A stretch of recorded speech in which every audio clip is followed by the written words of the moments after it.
మీరు పోలీసు వాళ్ళ మీద రాళ్ళు విసిరారు, వాళ్ళకి దెబ్బలు తాకినాయి. మీరు కార్లు తగలబెట్టారు, కార్లు డ్యామేజ్ చేశారు. ప్రైవేట్ కార్లు ఉండొచ్చు, పోలీసు వాళ్ళ వెహికల్స్ ఉండొచ్చు. మీ కార్ని ఎవరైనా వచ్చి మొత్తం ధ్వంసం చేస్తే మీరు ఊరుకుంటారా? మీరు చేయరు కదా. మీరు కేసు వేస్తారు. మీరు ఎవరైనా ఎందుకు విత్డ్రా చేయాలి ఎఫ్ఐఆర్?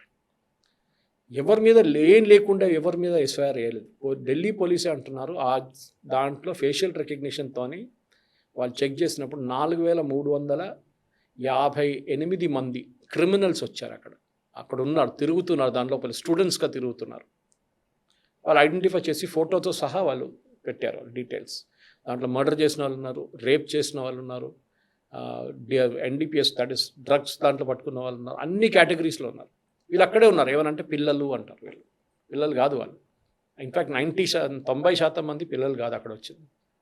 ఒక డ్రామా చూపించడానికి చాలామంది ట్రాన్స్జెండర్స్ వచ్చారు, పొలిటీషియన్స్ వచ్చారు, కొంతమంది ఫిలిం సెలబ్రిటీస్ వచ్చారు, ఇట్లనే వీళ్ళు కూడా వచ్చారు. సో అక్కడ పోలీసులు వాళ్ళని అరెస్ట్ చేశారనుకోండి, పెద్ద గొడవ అయిపోతుండే. అరే వీడు రేప్ చేశాడు, వీడు బెయిల్లో బయటకు వచ్చి మళ్ళీ కనిపించట్లేదు, ఇవాళ ఇక్కడ దొరికిందని చెప్తే పోలీసులు కాదు అని పట్టుకోకూడదు, వాడు స్టూడెంట్ అంటారు. ఇది జరుగుతుందన్నమాట. సో ఇప్పుడు మోదీ గవర్నమెంట్ ఏం చేశారు, దీనికి ఒక చట్టం తీసుకురావాలని చట్టం తీసుకొస్తున్నారు. కానీ ఈ ప్రాబ్లం అక్కడ కాదు. ప్రాబ్లం ఏంటంటే ఇప్పుడు ఒక బీజేపీలో ఒక డిబేట్ నడుస్తుంది. ఒక వింగ్ ఏమంటున్నారంటే మీరు వీళ్ళకి సరెండర్ అయిపోయారు, వాళ్ళు చెప్పిన డిమాండ్లు అన్నీ మీరు అంగీకరించారు, ఎఫ్ఐఆర్ విత్డ్రా చేయాలంటారు. రేపు కూడా ఏదైనా గొడవ జరిగితే వీళ్ళ మీద ఎఫ్ఐఆర్ వేయకూడదంట. గోయింగ్ ఫార్వర్డ్ ఇంకా ఎప్పుడైనా వీళ్ళ మీద చర్యలు తీసుకోకూడదని అది కూడా అగ్రీ చేశారు. అది చాలామందికి నచ్చలేదు. ఇప్పుడు ఓకే, రేపు మళ్ళీ వీళ్ళు ఒక కార్లు తగలబెట్టారు, ఎవరినైనా కొట్టారు, పోలీసులు ఇంజర్ చేస్తే మళ్ళీ ఎఫ్ఐఆర్ పెట్టకూడదంట. అది ఎట్లా అంగీకరిస్తారండి? రేపు వాడు మర్డర్ చేస్తే కూడా ఎఫ్ఐఆర్ పెట్టకూడదా? ఇది మనం అడగాల్సింది.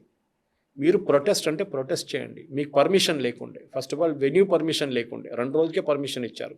అది ఇల్లీగల్. యాజ్ పర్ లా మీరు చేసిన పని ఇల్లీగల్. మీద చట్టాలు ఉన్నాయి, మీ మీద చర్యలు తీసుకోవచ్చు.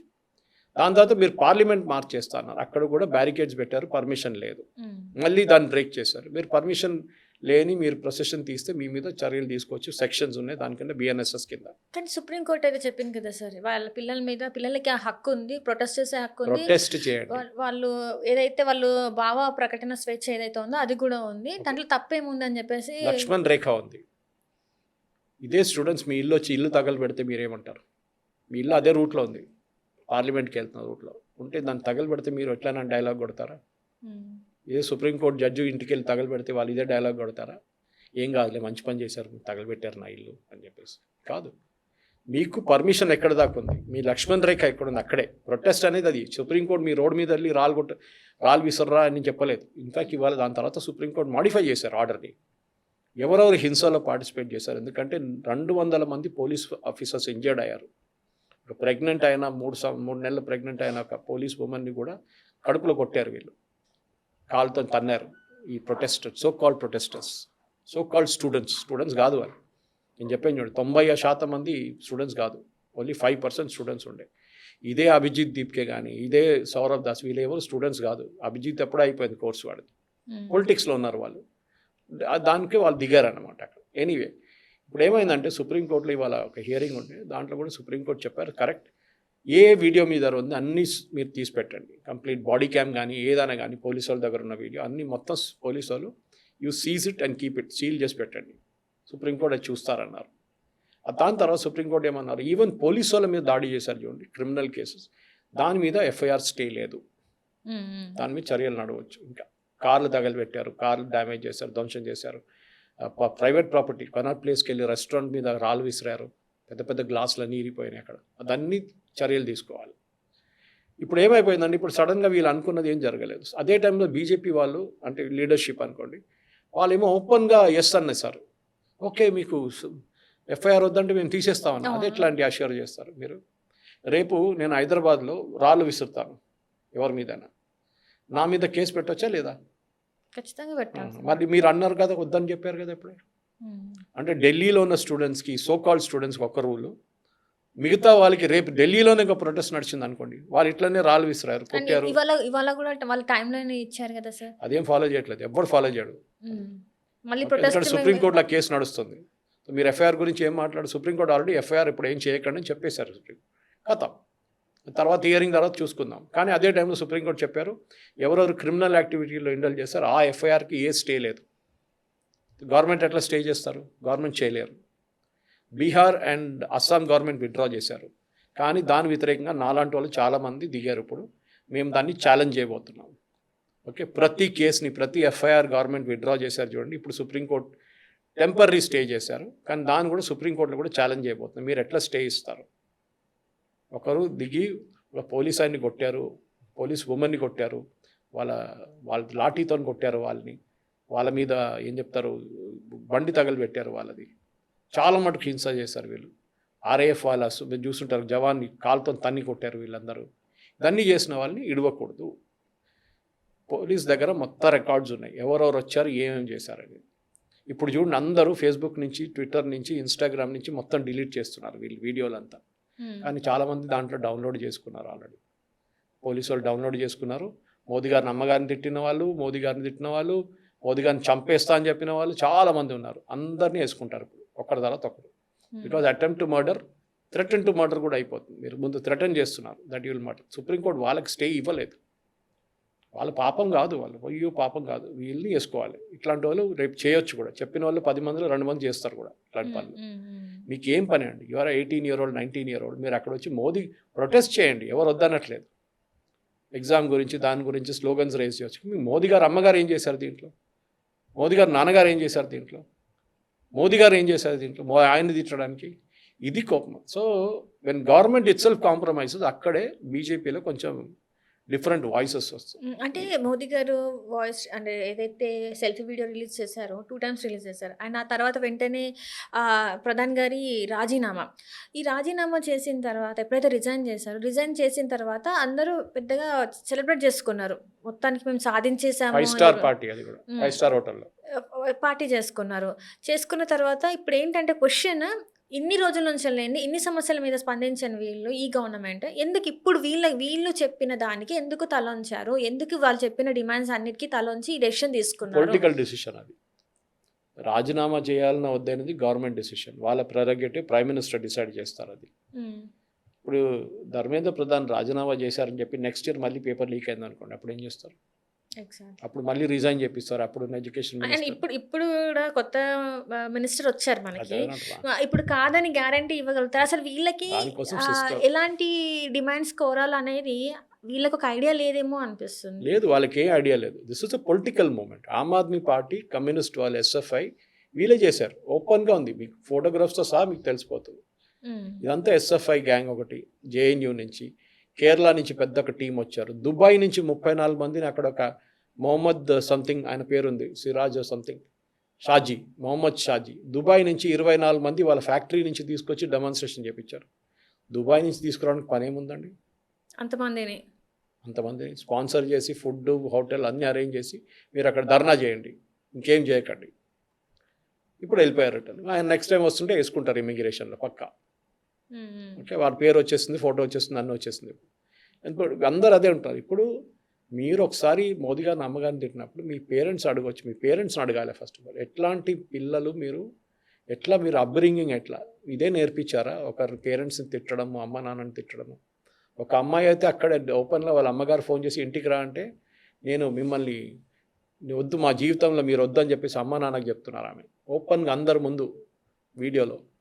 ఆలోచించండి, ఇన్ని సంవత్సరాలు చూసి అమ్మాయిని పెంచి పోషించి పెద్ద చేసిన తర్వాత మీరు వద్దు, మీరెవరు, మా ఫ్రెండ్స్ అందరూ ఉన్నారు ఇక్కడ, వీళ్ళు చూసుకుంటారు నన్ను, రేపు వాళ్ళు చెప్పలతో కొడతారు వీళ్ళు. 2 రోజులు ఎవరు కనిపించట్లేదు కూడా, ఇప్పుడు ఏడుస్తుంది కూర్చొని, మా ఇంట్లో వెళ్ళలేను, మా ఎవరు లేరు అది అని చెప్పేసి. ఎందుకు? దాంతో చేసినప్పుడు మీకు అర్థం కదా, ఆ మూమెంట్లో మీకు ఉన్న జోష్తో చేసేస్తారు. మెచ్యూరిటీ లేదు వీళ్ళకి, అది ప్రాబ్లం. వీళ్ళకి తెలియదు, ఒకసారి మీ పోలీస్ రికార్డులు వచ్చేస్తే మీ జీవితం ఫినిష్ అయినట్లే. ఎందుకంటే మీకు పాస్పోర్ట్ రాదు, మీకు ఉద్యోగం వస్తే మీ బ్యాక్గ్రౌండ్ చెక్లో ఈజీగా పట్టుబడతారు. గవర్నమెంట్ ఉద్యోగంలో అస్సలు రాదు మీకు పోలీస్ చెక్లో. ఇదన్నీ చూసుకుంటే పోతే మీకు రేపు రెంట్కి ఇల్లు కూడా దొరకదు. అది కూడా ప్రాబ్లం అవుతుంది. ఎందుకంటే ఓనర్ చెప్తారు, రే నువ్వు మొన్న టీవీలో కనిపించారు, అదే అమ్మాయి మీరు అంటారు. వద్దమ్మా, నువ్వు వద్దు, నీకు రెంట్ లేదు, ఇక్కడ ఇల్లు లేదు అంటారు. ఇది జరుగుతుంది. ఓకే, ఇదంతా చేసినప్పుడు మోదీ గవర్నమెంట్ టఫ్గా ఉండాలండి. నా ఒపీనియన్, పర్సనల్ ఒపీనియన్ అది. మోదీ గవర్నమెంట్ దీని మీద టఫ్గా ఉండాలి. ఒక డిసిషన్, ధర్మేంద్ర రాజీనామా okay, FIR withdrawal yes, FIR only for non violent cases, violent కేసెస్ని మేము ట్యాకిల్ చేస్తాం. ఓకే, రాళ్ళు విసిరారో, కారు తగలబెట్టారో, కారు డ్యామేజ్ చేశారో, ఏదైనా హోటల్ డ్యామేజ్ చేశారో, ఇదంతా కేసులు సపరేట్, దీంతో సంబంధం లేదు. ఇది ధర్మేంద్ర ప్రధాన్ రాజీనామాతో సంబంధం లేని పాయింట్ ఇది. ఓకే, ఎవరో పిల్లల మీద ఇల్లీగల్గా ఎఫ్ఐఆర్ పెడతారు, okay we will put an enquiry commission, వాళ్ళు చూస్తారు. రిటైర్డ్ జడ్జ్ ఎవరినైనా పెట్టి ఒక ఎంక్వైరీ కమిషన్ పెట్టి ఈ ఎఫ్ఐఆర్ కరెక్టా కాదా, వాళ్ళు వీడియో చూపిస్తారు, సార్ చూడండి రాళ్ళు విసురుతున్నారు మా మీద. పట్నాలో ఎవరో AK-47తో ఫైర్ చేశాడు బీహార్లో. ఆయన ఎందుకు చేశారు? అటువైపు నుంచి ఫైరింగ్ జరిగింది సీతామఢీలో. బీహార్లో చాలా మటుకు ఈ లోకల్ గన్స్ ఉంటాయి. ఆయన ఎయిర్లో ఫైర్ చేశారు. Nothing wrong, that's a standard operating procedure, ఎయిర్లో fire చేయడం అనేది. ఎందుకంటే గాలిలో తిరగారు కదా ఎవరు, గాలిలో ఫైర్ చేస్తారు, చూపించారు కూడా చాలా క్లియర్గా. ఇప్పుడు ఆయన సస్పెండ్ చేశారు. రేపు పోలీసు వాళ్ళు ఎందుకు వచ్చి మీ ప్రాపర్టీ ఎందుకు కాపాడాలి? వాళ్ళంటారు మమ్మల్ని ఏం చేస్తే మమ్మల్ని మీరు సస్పెండ్ చేస్తున్నారు, తీసేస్తున్నారు, రాళ్ళు విసురుతున్నారు, మా తల మీద వచ్చి రాళ్ళు పడుతున్నాయి, మేము లాఠీచార్జ్ చేస్తే మా మీద మళ్ళీ ఎఫ్ఐఆర్ రిజిస్టర్ చేస్తున్నారు. నేను పోనీ ఈవిడ తగలబెడతాడో ఏం చేస్తాడో ఇరగొడతాడో ఏమైనా చేసుకోనండి, మేము దీనికి పడం, ఇట్స్ యువర్ ఫ్యూనరల్, మీరు చూసుకోండి అని చెప్పి గవర్నమెంట్ వైపు తోసేస్తారు పోలీసు వాళ్ళు.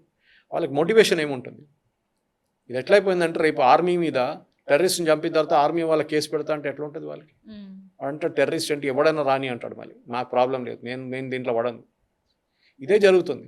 పోలీస్ అంటే వాళ్ళు లా అండ్ ఆర్డర్ మెయింటైన్ చేయడానికి మీకు పర్మిషన్ లేదు ర్యాలీకి, అప్పుడు మీరు ముందుకెట్లా వెళ్తారు?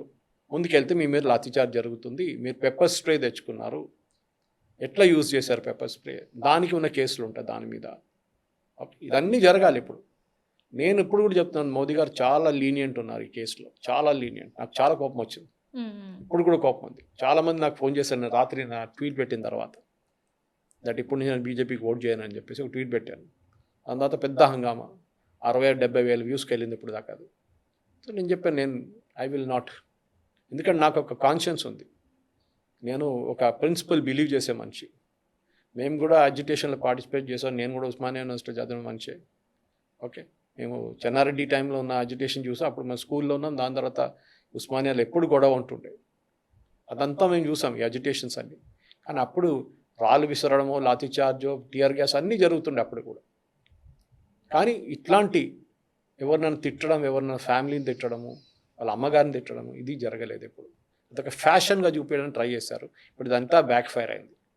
ఇప్పుడు ఎక్కడ వీడియో అని చెప్పి తిరుగుతున్నారు డిలీట్ చేయడానికి. వాళ్ళతో కావట్లేదు. కొంతమంది దాన్ని కాపీ చేసుకున్నారు, కొంతమంది డౌన్లోడ్ చేసుకున్నారు వీడియోని. పోలీసు వాళ్ళకి పంపించారు, పార్టీ వాళ్ళకి పంపించారు, విశ్వ హిందూ పరిషత్ పంపించారు, దేవుణ్ణి తిట్టారు.